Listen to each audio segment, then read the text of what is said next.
Hi everyone, today I'm going to show you how to make my new reformulated English muffin bread. You guys, this rises so tall as you can see. It is nice and crunchy and crusty, and it's just got all those nooks and crannies that we love about English muffins in bread form. It's so easy to make. Let's get started. So we start with my bread flour blend, and to that we're going to add a little bit of sugar, some salt, yeast, of course, instant yeast, and mix those together with a whisk.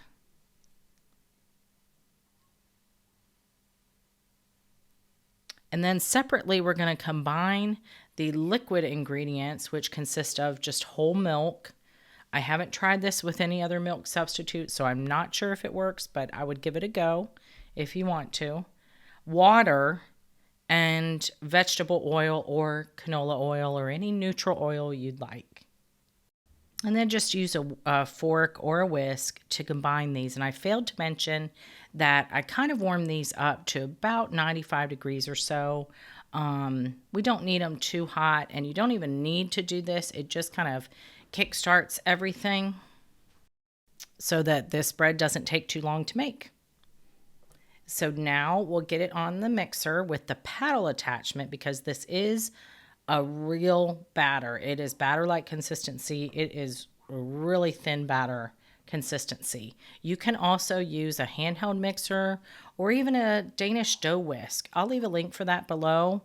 They are great for looser batters and looser doughs like this. So we just add all of the wet ingredients and then just mix it up.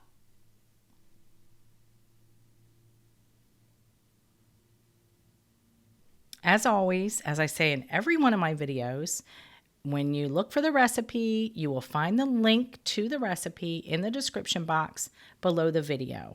If you are on mobile, that is just the down arrow, and click that, you will find it.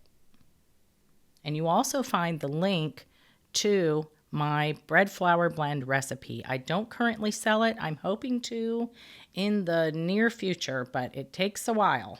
So if you can be patient with me, I'm offering you the recipe until that happens.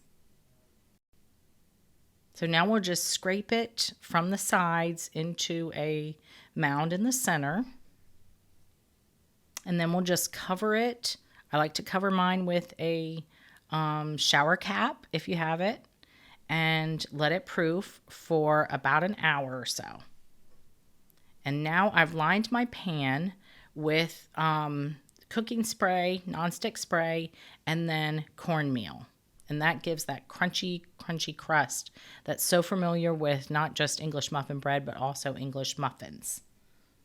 So now what we're going to do, this is not normal for English muffin bread, but like I said, this is a reformulated recipe, and we are going to add the baking soda now and remix it and let it rise a second time.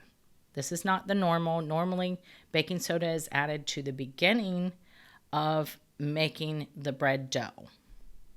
But when adding the baking soda, we're going to add it to a tablespoon of water and then mix that up before adding it to the dough. If you add it straight up to the dough, you'll end up with like brown streaks from where the baking soda kind of reacts with the rest of the dough. Not that it will taste any different, but it's just so much easier to do this pre-mixed with water. So we get it in there and we put it on the mixer just to mix that together. And you're probably thinking, what the heck? We just knocked out all that air that we accumulated over the past hour. And yes, that's true, but don't worry, we will get it back tenfold between the baking soda and the second rise. So we just let this go just for a minute or so.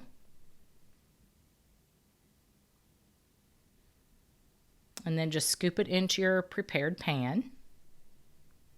See how loose this is?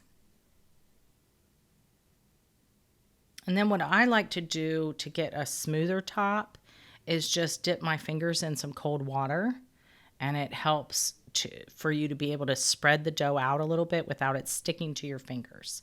So we cover this again. Oh, put the cornmeal on top first, just so it doesn't stick to the plastic wrap. You don't have to do this. You can just spray it with nonstick spray, but it will, because it is such a loose dough, it will stick to the plastic wrap. And we're going to let this rise again for a very short amount of time. 20 minutes is all mine took. My room was very hot. Yours might take a little bit longer, 30, 45. Basically, you want it to the top of the loaf pan like this. This only took 20 minutes to get there. So now we're going to put it in the oven at 375 degrees, preheated, 375 Fahrenheit for about 40 to 50 minutes, or until a thermometer registers about 190 to 200 in the center.